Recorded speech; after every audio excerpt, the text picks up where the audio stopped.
খুব সকালে বেরিয়েছি কলকাতা থেকে। যাব বর্ধমান জেলার শ্রীখণ্ড গ্রামে। শ্রীখণ্ড একটি প্রাচীন ঐতিহ্যমণ্ডিত গ্রাম।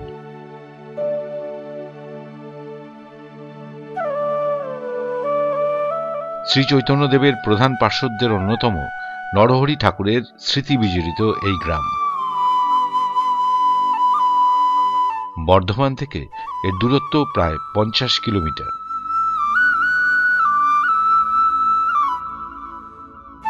শ্রী চৈতন্যদেবের দুই প্রধান পার্শ্বদের অন্যতম প্রভু নিত্যানন্দ এসেছিলেন এই গ্রামে।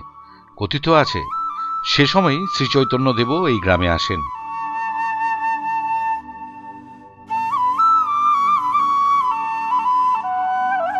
অপর প্রধান পার্শ্বদ নরহরি ঠাকুরের জন্মস্থান এই শ্রীখণ্ড।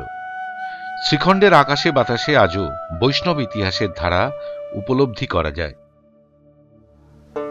আজ আমরা শ্রীখণ্ড গ্রামে, পূর্ব বর্ধমানের অতি পরিচিত একটি গ্রাম শ্রীখণ্ড। আমরা আজ এখানে এসেছি একটা মেলা দর্শন করতে। মেলাটার বৈশিষ্ট্য অনেক কিছু। শ্রী চৈতন্য মহাপ্রভু এখানে এসেছিলেন তার পুরী থেকে আসার সময়। আমরা যখন গ্রামের মধ্যে দিয়ে ঢুকছি, চারদিকের এই বাতাবরণ মানে পরিবেশ দেখে, গাছপালা, মানুষজন, এই মাটির বাড়ি দেখতে দেখতে আমরা যখন গ্রামে ঢুকছি, মনে হচ্ছে যেন আমরা একটা প্রেমের রসের ভাবধারার মধ্যে দিয়ে যাচ্ছি। একটা অসাধারণ পরিবেশ। সেই কবে কলকাতা ছেড়ে শ্রীখণ্ডের অধিবাসী হয়েছেন ডাক্তার শীতল ব্যানার্জি। এখন তার বয়স 90-এর কোঠায়। এই গ্রামকে ভালোবেসে ফেলেছেন তিনি। স্থানে একটা মাহাত্ম্য আছে, বুঝলেন? এটা যে তীর্থ স্থান, এখানে তুমি চুপ করে বসো এক জায়গায়, gate something which you are not getting usually in your life. আনন্দের খোঁজ করো, সত্যের খোঁজ করো, চক করে তোমার চলে নেবে, মনটা চলে যাবে, বসে যাবে। This is such a place. This is Shrikhand.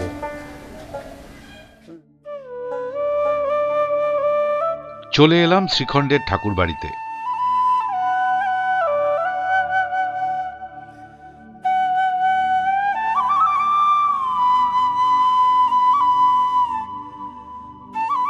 Narahari ঠাকুরের বড় ভাই মুকুন্দ ঠাকুরের পঞ্চদশ বংশধর প্রকাশানন্দ ঠাকুর থাকেন এখানে। এবাড়ির আনাচে কানাচে সাক্ষী হয়ে আছে বহু ইতিহাস। পুরানো জমিদার বাড়ির একটা ছাপ রয়েছে সর্বত্র।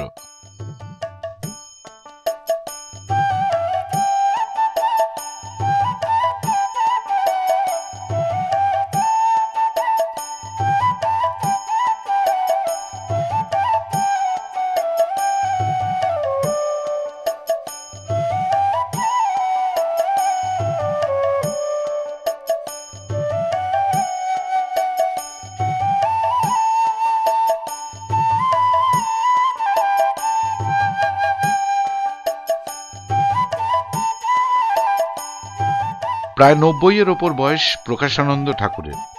ঠাকুরদা গৌর গুণানন্দের কাছে দীক্ষাপ্রাপ্ত। পিতা ছিলেন অমিয়ানন্দ ঠাকুর।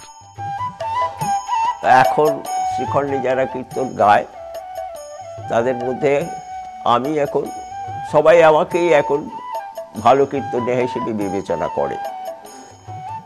তা এই নিয়ে থাকি আমার জীবন ধারণ। প্রকাশানন্দ ঠাকুর শ্রীখণ্ড উচ্চ বিদ্যালয়ের প্রাক্তন প্রধান শিক্ষক ছিলেন। ভক্তি রসাপ্লুত মনোহর শাহী কীর্তন ধারার শেষ মূল গায়েন এবং আচার্য।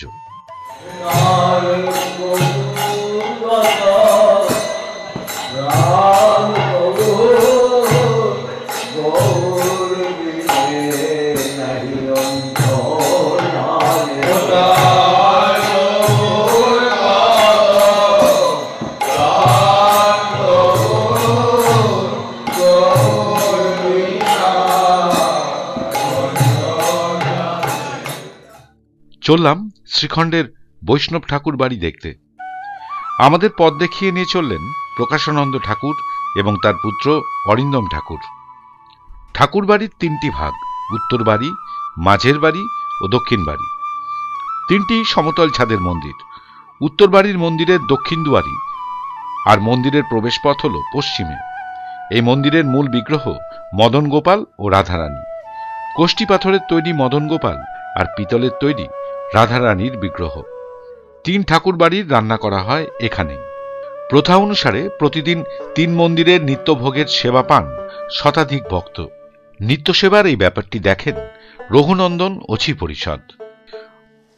আমাদের আগে একটা বিরাট জমিদারি ছিল, সেই জমিদারি থেকেই আয়টা হতো। তাছাড়া অনেক জমি, চাষের জমি, পুষ্করিণী, মাছ চাষের পুষ্করিণী এইসব ছিল।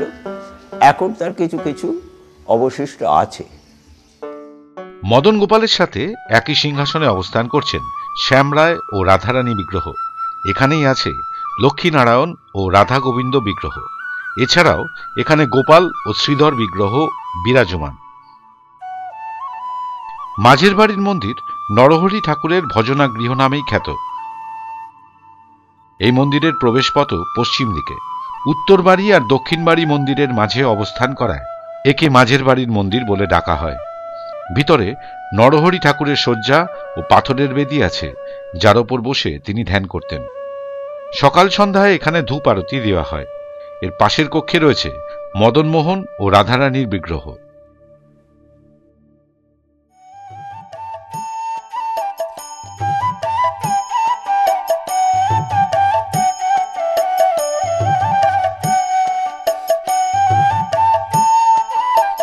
এরপরই দক্ষিণ বাড়ির মন্দির। গোবিন্দজির মন্দির নামে খ্যাত এই দক্ষিণ বাড়ি। একটি বড় কাঠের সিংহাসনে রয়েছে সারিবদ্ধ বিগ্রহ। শ্যামসুন্দর ও রাধারানীর মূর্তির সঙ্গেই রয়েছে গোপীনাথ ও বিষ্ণুপ্রিয়া। গোপীনাথ সম্পর্কে একটি কিংবদন্তি আছে যে মুকুন্দ দাসের পুত্র বালক রঘুনন্দনের হাতে তিনি নাড়ু খেয়েছিলেন। রঘুনন্দন ছিলেন শ্রী চৈতন্য দেবের মানসপুত্র। নরহরির ভ্রাতুষ্পুত্র ছিল রঘুনন্দন। সেই রঘুনন্দন পরিবারে আমি এখন সর্বজ্যেষ্ঠ। এই দক্ষিণ বাড়ির মন্দিরের পিছনেই রয়েছে মধু পুষ্করণী।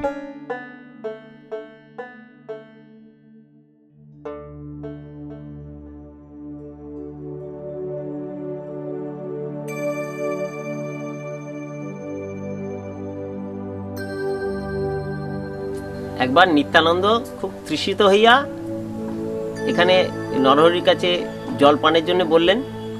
তখন নরহরি, তখন তো আমাদের সব ইদারা, এই পুষ্কর থেকেই তো সব কিছু হতো, সেবা রন্ধন সব হতো এবং খাওয়াও হতো। তখন এই পুষ্করের জল নিয়ে গিয়ে নিত্যানন্দকে দিলে। উনি পান করার পর বললেন, তুমি আমাকে জল দিলে না মধু দিলে? এবং পুনঃ পুনঃ সেই জল তখন খেতে চাইলেন। এবং শুধু তিনি না, আরও যারা ছিল তারাও সেই একই। তখন থেকে উনি এটার মধু পুষ্করিণী নাম দিলেন।